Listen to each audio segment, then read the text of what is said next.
চলো আজকের ভিডিওতে আমরা যেটা দেখবো থার্মাল পাওয়ার জেনারেশনের 2022-এর কিছু ইম্পর্টেন্ট কোশ্চেন যেগুলো প্রিভিয়াস ইয়ার এসেছিলো সেই থিওরিগুলো আমরা আলোচনা করব। তো দেখো আমি কোশ্চেনটা এবং আমার সলিউশন নোটসটা আমি লিঙ্কে দিয়ে দেবো, বাট এখানে যে ইম্পর্টেন্ট জিনিসগুলো আলোচনা করার যেগুলো তোমরা বুঝতে পারবে না সেগুলোকে বুঝিয়ে দেওয়ার চেষ্টা করব। তো এখান থেকে আমি কোশ্চেন পড়বো আর একটা একটা করে উত্তর ধরে আলোচনা করব থিওরিগুলো। আর তোমরা যেটা করতে পারো এই লিঙ্কে গিয়ে এই কোশ্চেনটা খুলে নিজেদের কাছে রাখতে পারো এবং সেটা দেখে দেখে আমার উত্তরগুলো শুনতে পারো। আশা করছি ভিডিওটা হেল্পফুল হতে চলেছে। তো দেখো প্রথম কোশ্চেন, আমি কোশ্চেনটা এখানে বলছি। প্রথম কোশ্চেন যেটা বলছে যে what is the mean temperature of heat addition and what is the effect on the cycle efficiency. তাহলে প্রথম প্রশ্ন হচ্ছে mean temperature of heat addition মানে কি বোঝায়। দেখো আমি পড়ছি, বলছে heat is added at the constant pressure during the ideal Rankine cycle. মানে আইডিয়াল র্যাঙ্কাইন সাইকেলের ক্ষেত্রে হিটকে আমরা কনস্ট্যান্ট প্রেশারে অ্যাড করি যাতে সাইকেল এফিসিয়েন্সি আমরা টেম্পারেচারের রেসপেক্টে মেজার করতে পারি। তাই এটা চেষ্টা করা হয় হিটকে অলওয়েজ আইসোথার্মাল প্রসেসে আমি যাতে অ্যাড করতে পারি, এবং এই টেম্পারেচারটাকে যে আইসোথার্মালি যে আমরা হিটটাকে অ্যাড করছি, যে টেম্পারেচার অ্যাড করার চেষ্টা করছি সেটাকে বলবো mean temperature of the heat addition. তাহলে দেখো it is considered that heat is added isothermally and this temperature is known as mean temperature of heat addition. এবার আরও একটা প্রশ্ন ছিল যে what is the effect on cycle efficiency. এবার তোমাকে বলে রাখি যে থার্মাল মানে এই সাইকেল এফিসিয়েন্সি ইটা সেটা সমান যেটা হয় 1 - TC/TM। দেখো এখানে টিসি হচ্ছে যে টেম্পারেচারে তুমি হিটকে রিজেক্ট করছো, আর টিএম হচ্ছে এই মিন টেম্পারেচার অফ হিট অ্যাডিশন। তাহলে বলছে এই এফিসিয়েন্সির ওপর মিন টেম্পারেচার অফ হিট অ্যাডিশনের কী ভূমিকা। তাহলে দেখো আমি যদি মিন টেম্পারেচার অফ হিট অ্যাডিশন মানে এইখানে সাবস্ট্রাকশানের এই লোয়ার পার্টটাকে যদি বাড়ায় তাহলে কি হবে, আলটিমেটলি তোমার এই পার্টটা কমবে, এই পার্টটা কমলে 1 - এটা আলটিমেটলি বেশি হবে, মানে এফিসিয়েন্সি তোমার ইনক্রিজ হতে থাকবে। তাহলে এখানে এই জন্য বলা আছে if heat is rejected at temperature of TC and the mean temperature of heat addition is TM, then the cycle efficiency will be 1 - TC/TM। এবং আমরা মিন টেম্পারেচার বাড়বে কখন, বাড়ালে আমাদের এফিসিয়েন্সি বাড়বে। তাহলে এটা আমরা প্রথম কোশ্চেন আলোচনা করলাম, যেখানে মিন টেম্পারেচার অফ হিট অ্যাডিশন বলতে কি বোঝালো, যে আইসোথার্মালি আমরা কোনো একটা আইডিয়াল র্যাঙ্কাইন সাইকেলে হিটকে অ্যাড করার চেষ্টা করি এবং যে টেম্পারেচারে আমরা হিট অ্যাড করছি সেই টেম্পারেচারটাকে মিন টেম্পারেচার অফ হিট অ্যাডিশন বলা হয়। এবং সাইকেল এফিসিয়েন্সি হচ্ছে 1 - TC/TM। তুমি এই ফর্মুলাটা লিখবে এবং তুমি এখানে দেখতে পাচ্ছ টিএম হচ্ছে mean temperature of heat addition. তাহলে এটা যদি আমি বাড়াই ওভারঅল সাইকেল এফিসিয়েন্সি বাড়বে। চলো নেক্সট কোশ্চেন নিয়ে আলোচনা করি। নেক্সট কোশ্চেনটা বলছে, ভালো করে শোনো, what are the factors affecting the cycle efficiency of a practical steam power plant system. মানে কোন ফ্যাক্টরগুলো আমার এই সাইকেল এফিসিয়েন্সিতে এফেক্ট করতে পারে। দেখো এগুলো লটস অফ ফ্যাক্টরস আর দেয়ার। তার মধ্যে আমি প্রথমত দেখলাম যে এই 1 - TC/TM, তার মানে এই মিন টেম্পারেচার অফ হিট অ্যাডিশনটা এটা একটা গুরুত্বপূর্ণ ফ্যাক্টর হতে পারে এফিসিয়েন্সির ক্ষেত্রে।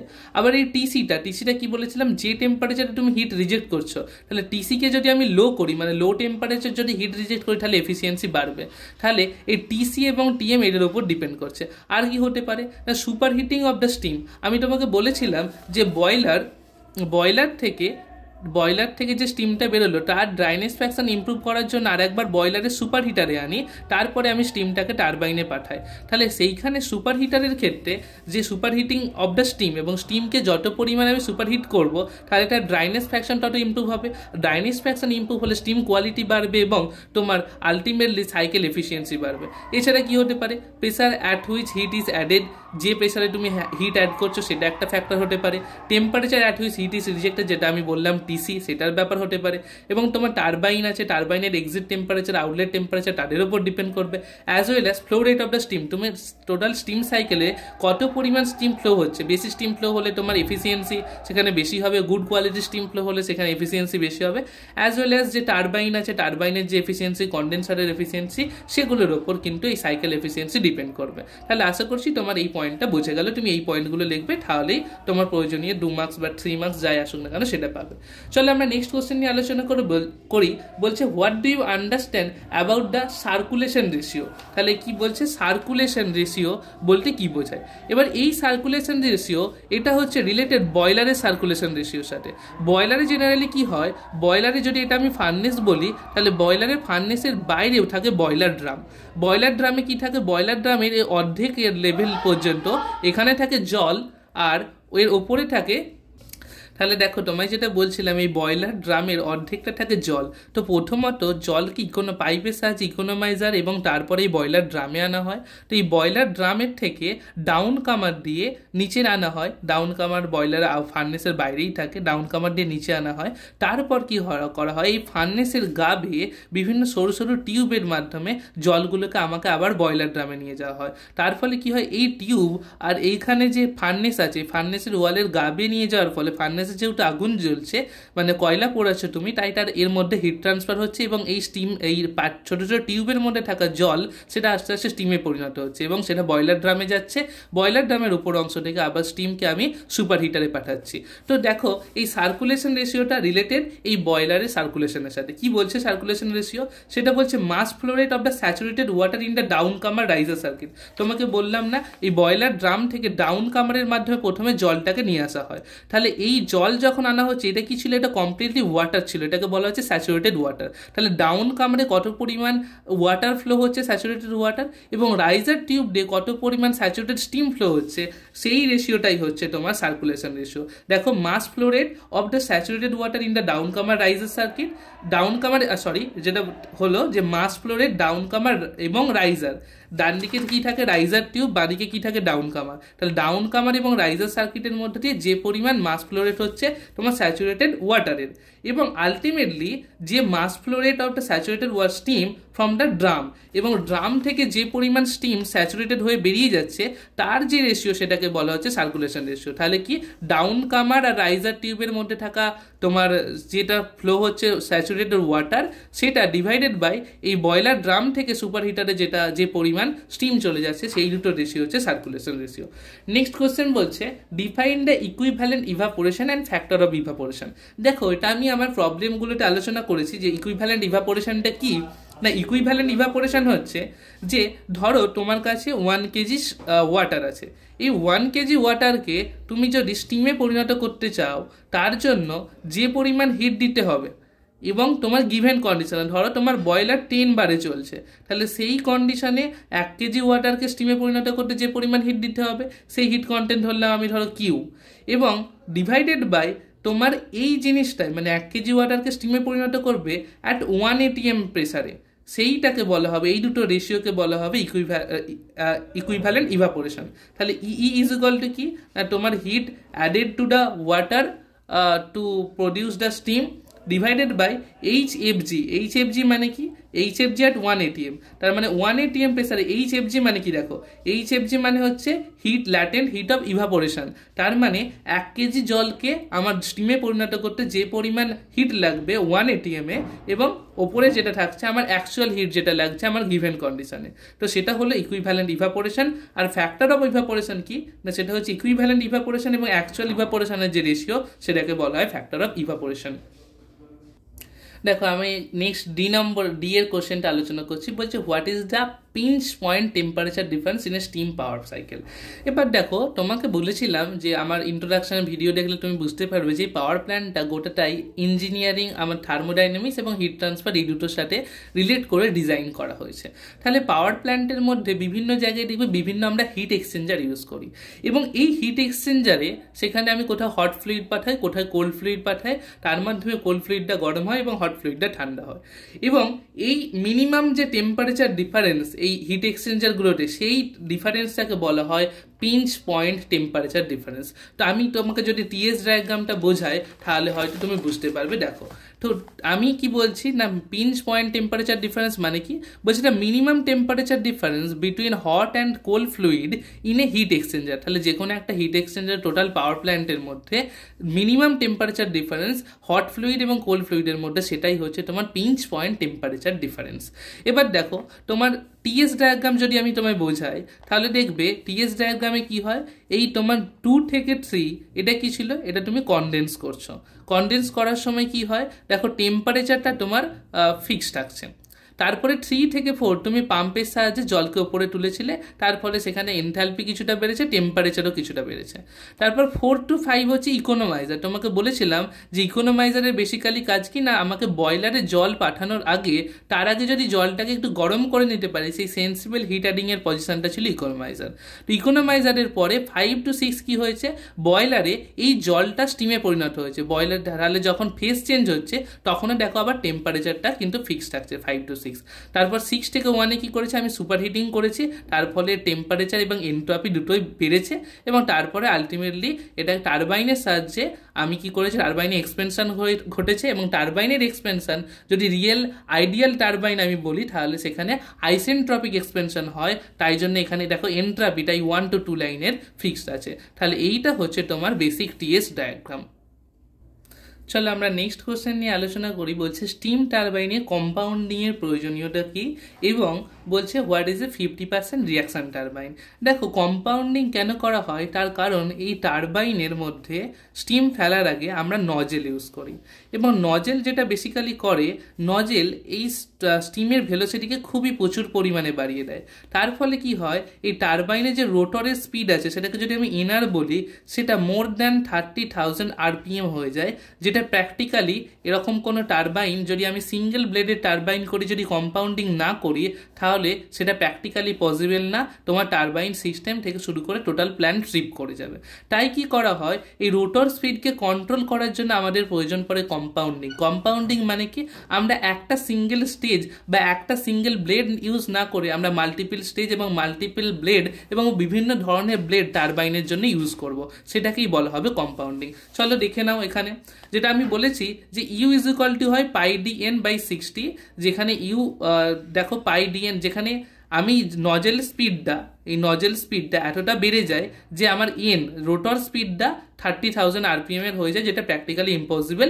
সেই জন্য আমাকে কম্পাউন্ডিং এর প্রয়োজন পড়ে। কি করার জন্য কম্পাউন্ডিং করি, আমরা রোটর স্পিডটাকে কন্ট্রোল করতে পারি, এই 30,000কে কমিয়ে একটা প্র্যাকটিক্যাল লিমিটে আনতে পারি।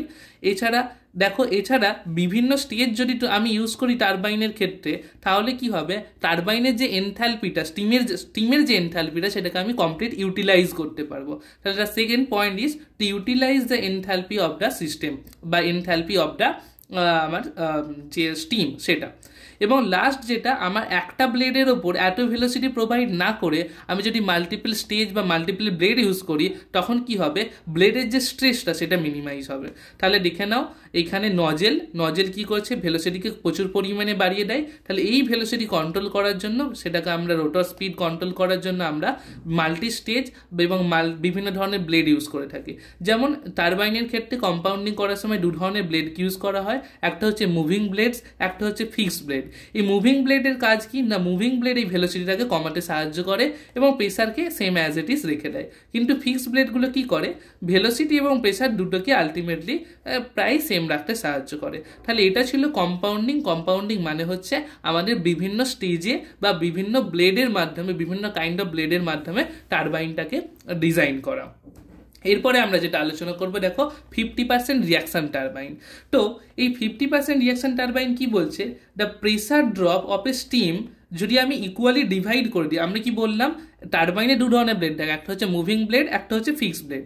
এবার আমার যে টোটাল প্রেসারটা আছে স্টিমের, সেটাকে যদি আমি দুভাবে ইকুয়ালি ডিভাইড করি, 50% স্টেশনারি ব্লেডে গেল আর 50% মুভিং ব্লেডে যায়, তখন সেই ধরনের টারবাইনকে বলবো রিয়াকশন টারবাইন। তুমি বলবে এটার করে সুবিধা কি হলো, এটার করে সুবিধা যেটা হলো, এক ধরনের ব্লেডে বেশি পরিমাণ স্ট্রেস কিন্তু পড়লো না, দুটো ব্লেডে ইকুয়ালি স্ট্রেস পড়লো, এবং দুটো ব্লেডে আমি কমপ্লিট স্টিমের এনথালপিটাকে ইউটিলাইজ করে পাওয়ার জেনারেট করতে পারলাম। দেখো এইখানে স্টেশনারি ব্লেডটা জেনারেল নজেলের মতো কাজ করে, যে ভেলোসিটিকে বাড়ায় এবং প্রেসারকে কমাতে সাহায্য করে, আর মুভিং ব্লেড ভেলোসিটিকে কমায় এবং প্রেসারকে সেম অ্যাজ ইট ইজ রাখতে সাহায্য করে। তাহলে এরকম যেটা তুমি কি বলবে, 50% রিয়াকশন টারবাইন আমার কথাগুলোই বলবে, যখন টোটাল প্রেসার ড্রপটাকে আমি দুটো ভাগে ভাগ করে দিচ্ছি, স্টেশনারি ব্লেডের ওপর 50% এবং মুভিং ব্লেডের ওপর 50%, সেই কাইন্ড অফ টারবাইনগুলোকে আমি 50% রিয়াকশন টারবাইন বলবো। আর একটা জিনিস বলবে যে 50% of the total energy conversion সেটা কোথা থেকে আছে না, 50% আসে রিয়াকশন এফেক্ট থেকে আর 50% আসে ইম্পালস এফেক্ট থেকে। তো সেই ধরনের টারবাইনগুলোকে বলা হয় 50% রিয়াকশন টারবাইন। তুমি একটা উদাহরণ দিয়ে দাও এক্সাম্পল হিসাবে, পারসনস যে টারবাইন হয় PARSONs, পার্সনস টারবাইন হলো 50% রিয়াকশন টারবাইনের উদাহরণ। দেখো তুমি পরের প্রশ্নটা দেখো, এফ এর কোশ্চেন বলছে what are the function of A condenser in a steam power plant. দেখো এই টোটাল পাওয়ার প্ল্যান্টের জন্য আমি সিম্পলিফাইড সার্কিট দেখি, তাহলে এখানে আছে বিএফপি বয়লার ফিড ফার্ম, যে বয়লারে জল পাঠাচ্ছে এবং বয়লার থেকে তৈরি হচ্ছে স্টিম যেটা টারবাইনে ফেলছে, এবং টারবাইনে যে স্টিমটা যেটা এনথালপি কমে গেছে, তার ভেলোসিটি, প্রেশার, টেম্পারেচার সবগুলোই কমে গেছে, এটাকে আমি বাইরে ফেলে না দিয়ে এটাকে আবার পুনরায় ইউজ করছি।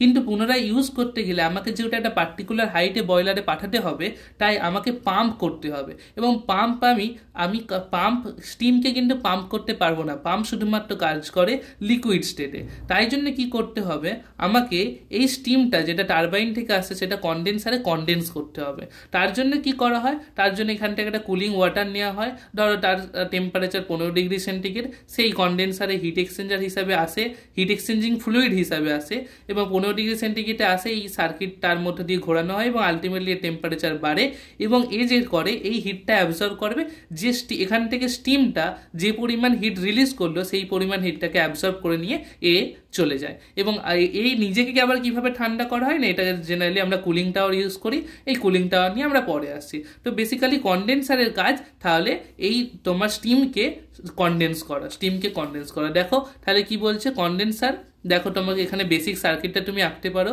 এবং বলছে এটা স্টিমকে তো কন্ডেন্স করেই, তাছাড়া আর একটা জিনিস করে যে পার্সিয়াল ভ্যাকিউম ক্রিয়েট করে, তার ফলে কি হয়, টারবাইনের ব্যাক প্রেসারটাকে মেনটেন রাখতে সাহায্য করে।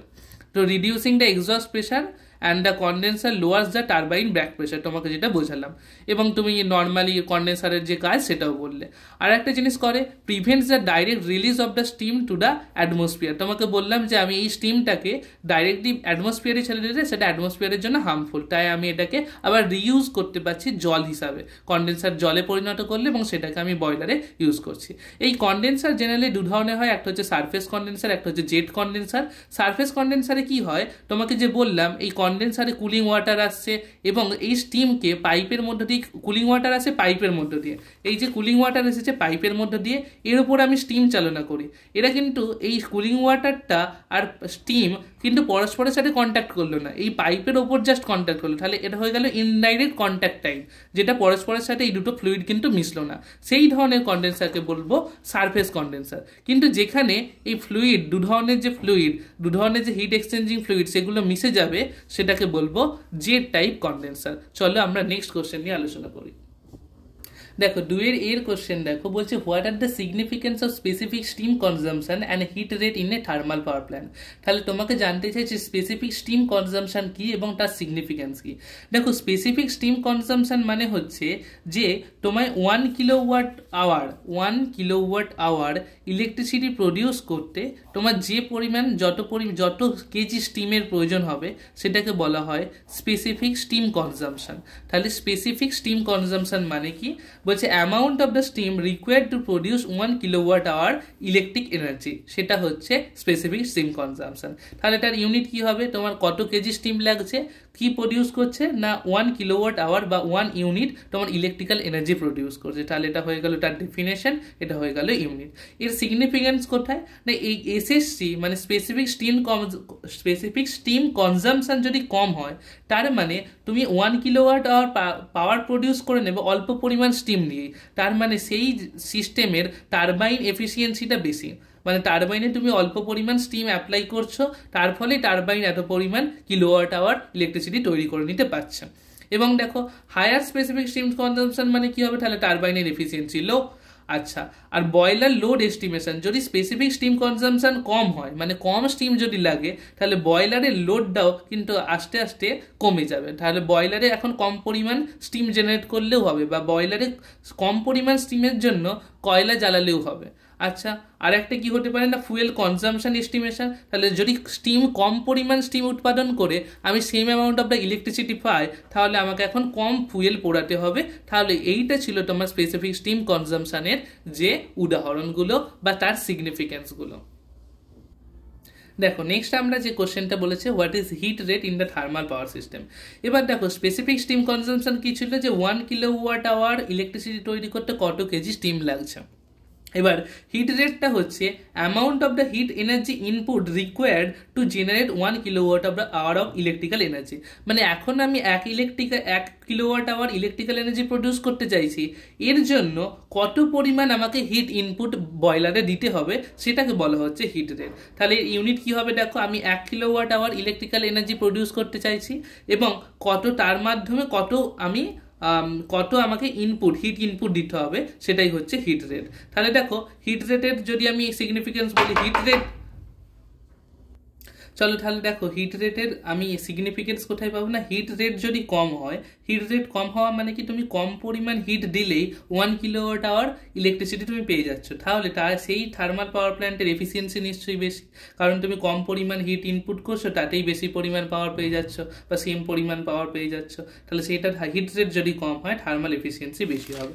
এরপর দেখো আর কি কি সিগনিফিকেন্স হতে পারে, দেখো বলছে ফুয়েল কস্ট এস্টিমেশন। তাহলে আমি এই হিট রেটের ওপর ডিপেন্ড করে আমি এস্টিমেট করতে পারি যে আমার কত পরিমাণ ফুয়েল লাগবে এবং সেই ফুয়েলের কস্ট কতটা।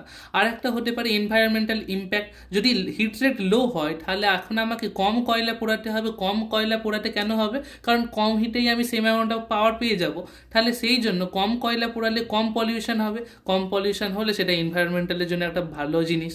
এছাড়া দেখো better turbine performance and low condenser losses mean, হ্যাঁ, তো এই দুটোর সাথে স্পেসিফিক স্টিম কনজাম্পশন আর হিট রেট যদি দুটোই কম হয় তাহলে আমি বলতে পারি যে টারবাইন পারফরমেন্সও ভালো এবং সেখানে কন্ডেন্সারের যে লস সেই লসটাও কম।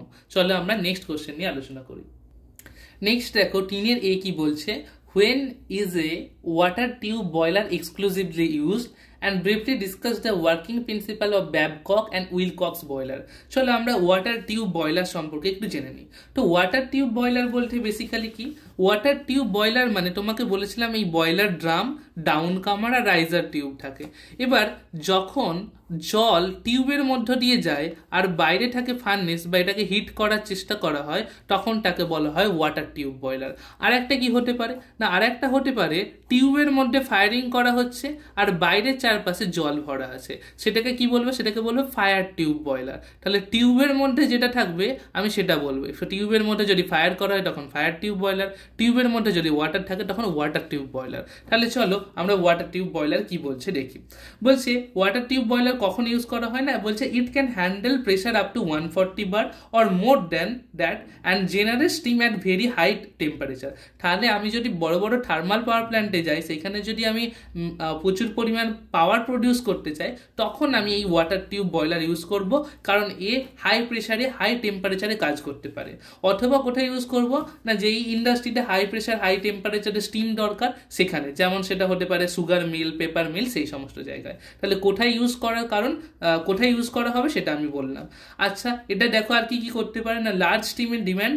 এই ওয়াটার টিউব বয়লার যদি আমি ইউজ করি তাহলে এটাকে এমনভাবে ডিজাইন করা হয় যে large steam capacity due to the better heat exchanger, যেহেতু এখানে ছোট ছোট টিউবের মধ্য দিয়ে জল যাচ্ছে আর বাইরে ফার্নেসের গা বেয়ে নিয়ে যাওয়া হয়েছে, তাই এই জলটা খুব সহজে হিট এক্সচেঞ্জ করতে পারে ফার্নেসের হিটের সাথে এবং আলটিমেটলি এই জলটা খুব তাড়াতাড়ি স্টিমে পরিণত হয়। তাহলে এই লার্জ স্টিম ডিমান্ডকে মেনটেন করতে পারে ওয়াটার টিউব বয়লার। আর কি হতে পারে না, ফাস্টার response to the load change. তুমি এই লোড চেঞ্জ যাই হোক না কেন, তুমি তোমার রিকোয়ারমেন্ট অনুযায়ী এই ওয়াটার টিউব বয়লার ইউজ করলে তুমি লোডটাকে চেঞ্জ করার মাধ্যমে তুমি কাজ চালাতে পারো। আর দেখো স্পেস কনস্ট্যান্ট, মানে আমি যদি ওয়াটার টিউব বয়লার ইউজ করি তাহলে এটা অল্প জায়গাতেই ওয়াটার টিউব বয়লারটা হয়ে যাবে এবং এফিসিয়েন্ট আমাকে একটা আউটপুট দেবে। চলো আমরা নেক্সট পার্ট নিয়ে আলোচনা করি। দেখো এই সাথেই একটা প্রশ্ন ছিল, প্রশ্নটা বলছে briefly discuss Babcock and Wilcox boiler. দেখো তুমি যেটা প্রথমত বলবে ব্যাবকক এবং উইলকক্স এরা হলো ওয়াটার টিউব বয়লারের উদাহরণ। এবার এইখানে স্পেসিফিক্যালি কি কি কম্পোনেন্টস থাকে না, এখানে একটা ওয়াটার টিউব থাকে, স্টিম ড্রাম থাকে, মাড ড্রাম থাকে, ফার্নেস থাকে, সুপার হিটার থাকে, ব্যাফেলস এবং ফিড পাম্প থাকে। তাহলে দেখো এইখানে যেটা করা হয়, তুমি এটা বলবে যে ওয়াটার টিউব বয়লারে ব্যাবকক এবং উইলকক্সের মধ্যেও ন্যাচারাল সার্কুলেশন হয়। ন্যাচারাল সার্কুলেশন মানে কি, স্টিম ড্রামে জল আছে, এই জল প্রথমে এইখানে যে ফিল্টার করে সেটা না, প্রথমত দেখো ফিড ওয়াটারটা আমি মাড ড্রামে নিয়ে আসি। তো এখানে যদি কিছু পরিমাণ তোমার ইম্পিউরিটিস পড়ে থাকে বা কিছু মেটাল টেটাল থাকে, সেটা মাড ড্রামে ঠিটিয়ে পড়ে এবং বাকি জলটা আমি স্টিম ড্রামে নিয়ে যাই। বাকি জলটা স্টিম ড্রামে নিয়ে যাওয়ার সময় এই ফার্নেসের মধ্যে এখানে কি হচ্ছে, হিট এক্সচেঞ্জ হচ্ছে এবং আলটিমেটলি স্টিম প্রডিউস হচ্ছে, যেই স্টিমটাকে আমি সুপার হিটারে পাঠাই। তুমি এই বেসিক সার্কিটটা ড্র করবে এবং এইখানে থাকে তোমার ফার্নেস তোমার এইখানে ফার্নেসটা তুমি এইভাবেও দেখাতে পারো বা এটাও দেখাতে পারো। তো মাড ড্রামে প্রথমে ফিড ওয়াটার আসে, তারপর স্টিম ড্রামে নিয়ে যাওয়া হয় এবং steam drum ultimately steam produce করছে, যেটা সুপার হিটারে যাচ্ছে। কেন সুপার হিটারে পাঠানো হয়? ড্রাইনেস ফ্র্যাকশনকে ইমপ্রুভ করার জন্য। তো এইটা তুমি একটা জাস্ট 2 নম্বর দেওয়া আছে, তুমি এইভাবে বলতে পারো this is one kind of water tube boiler, কি কি কম্পোনেন্টস আছে এবং এর বেসিক্স সার্কিট ডায়াগ্রামটা তুমি বলে দিলে।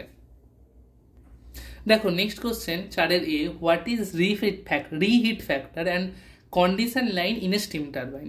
দেখো তোমাকে বলেছিলাম এই যদি টোটাল সিস্টেম হয়, এই টারবাইনের এই পয়েন্টটাকে যদি 1 বলি, এই পয়েন্টটাকে যদি 2 বলি, তাহলে এই পয়েন্টের এন্ট্রপি যদি S1 হয়, এই পয়েন্টের এন্ট্রপি যদি 2 হয়, তোমাকে বলেছিলাম যে নিউমেরিক্যালের ক্ষেত্রে যে টারবাইনের ক্ষেত্রে যদি আইডিয়াল টারবাইন হয় তখন আইসেন্ট্রপিক এক্সপেনশন ঘটে। তার মানে এই S1 is equal to S2 হয় টারবাইনের জন্য, যদি সেটা আইডিয়াল টারবাইন আমি ধরে নিই, মানে সেখানে কোনো লস হচ্ছে না, সেখানে কোনো হিট লস নেই, ফ্রিকশন লস নেই, স্টিম লস নেই, সেগুলো যদি ধরে নিই তাহলে S1 শুড বি H2 হবে। এবার দেখো রিহিট ফ্যাক্টর বলতে কি বোঝাচ্ছে, বলছে রিহিট ফ্যাক্টর যে টারবাইনটা এখন আমরা একটা স্টেজে করি না, মাল্টি স্টেজে টারবাইন করি, টারবাইন কম্পাউন্ডিং এর প্রয়োজনীয়তা তোমাকে আগেই বলেছি। তাহলে দেখো রিহিট ফ্যাক্টর মানে sum of actual enthalpy drops in all stages, মানে তোমার প্রতিটা স্টেজে কত পরিমাণ এনথ্যালপি ড্রপ হয়েছে তার সামেশনটা divided by total isentropic enthalpy drop. তোমার আইসেন্ট্রপিক এনথ্যালপি ড্রপ যেটা ক্যালকুলেট করবে সেইটা, সেই দুটোর যে রেশিও সেটাকে বলা হবে রিহিট ফ্যাক্টর। এবার অ্যাকচুয়াল এনথ্যালপি ড্রপ মানে কি? অ্যাকচুয়াল এনথ্যালপি ড্রপ মানে তোমাকে সেখানে কনসিডার করবে রিয়েল লস কি হচ্ছে, ফ্রিকশন কি হচ্ছে, হিট লসেস কি হচ্ছে, সেইগুলো। কিন্তু আইসেন্ট্রপিক এনথ্যালপি মানে কি? এটা হচ্ছে আইডিয়াল সিনারিও। তো আইডিয়াল সিনারিওর রেসপেক্টে প্র্যাকটিক্যালি যেটা হচ্ছে সেই দুটোর যে রেশিও সেটাকে বলা হবে রিহিট ফ্যাক্টর। এবার রিহিট ফ্যাক্টর কোথায় বা সিগনিফিক্যান্টটা কি না, রিহিট ফ্যাক্টর দেখবে অলওয়েজ গ্রেটার দ্যান 1 হয়, কারণ তোমার অ্যাকচুয়াল এনথ্যালপি ড্রপটা তো অলওয়েজ বেশি হবে, তাই না?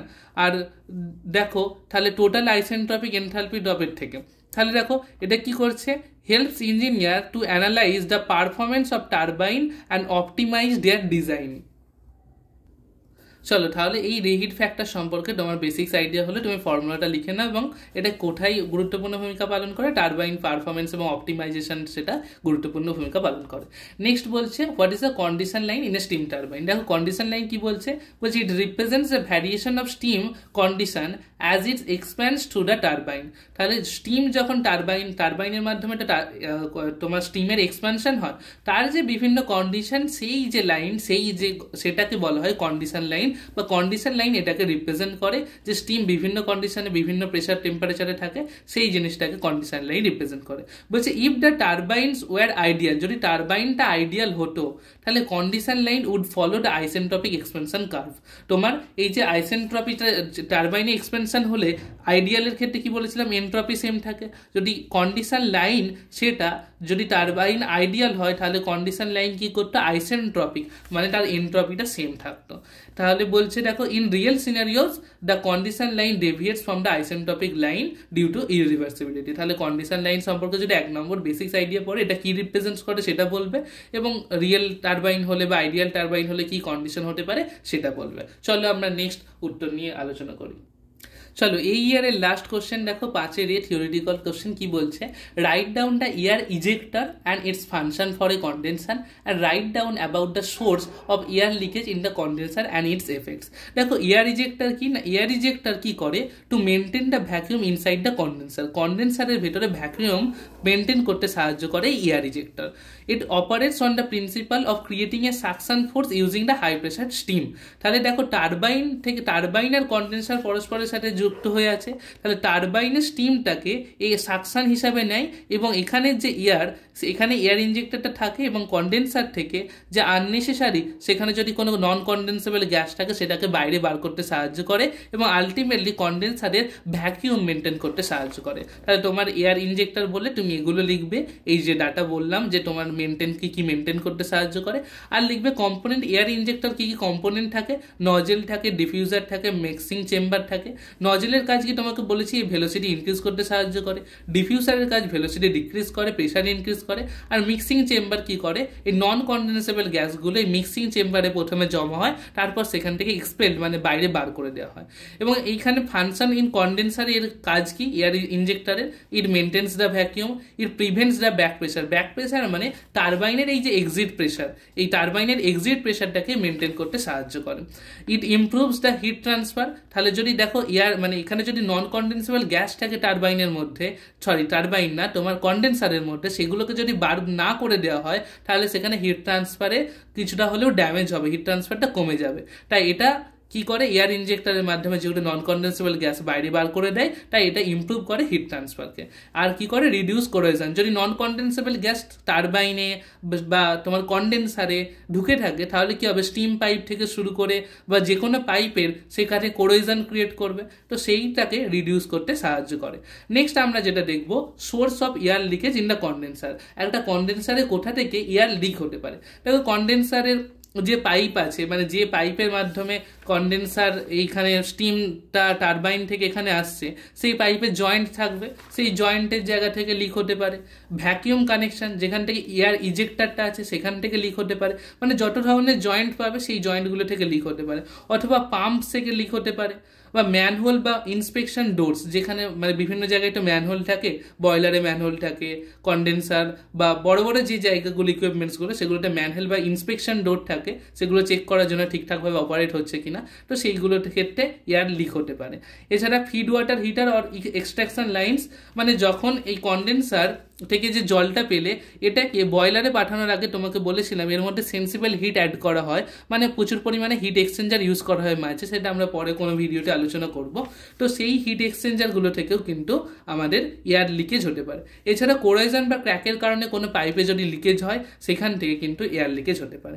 এফেক্ট কি না, ইট রিডাকশন ইন ভ্যাকিউম, তাহলে ভ্যাকিউমে কমিয়ে দিতে সাহায্য করে, ভ্যাকিউম কমিয়ে দেয়, হিট ট্রান্সফার এফিসিয়েন্সি কমিয়ে দেবে। ভ্যাকিউম কমালে মানে কি টারবাইন, তাহলে কন্ডেন্সারে ভ্যাকিউম মেনটেন হবে না, তাহলে টারবাইন ব্যাক প্রেসারে এফেক্ট পড়তে পারে, টারবাইন ব্যাক প্রেসারে এফেক্ট পড়লে তোমার পাওয়ার প্ল্যান্ট কিন্তু ট্রিপ করে যেতে পারে। তো ব্যাক প্রেসার অফ টারবাইন যদি ইনক্রিজ করে সেটা তোমার টারবাইনের জন্য ক্ষতিকারক।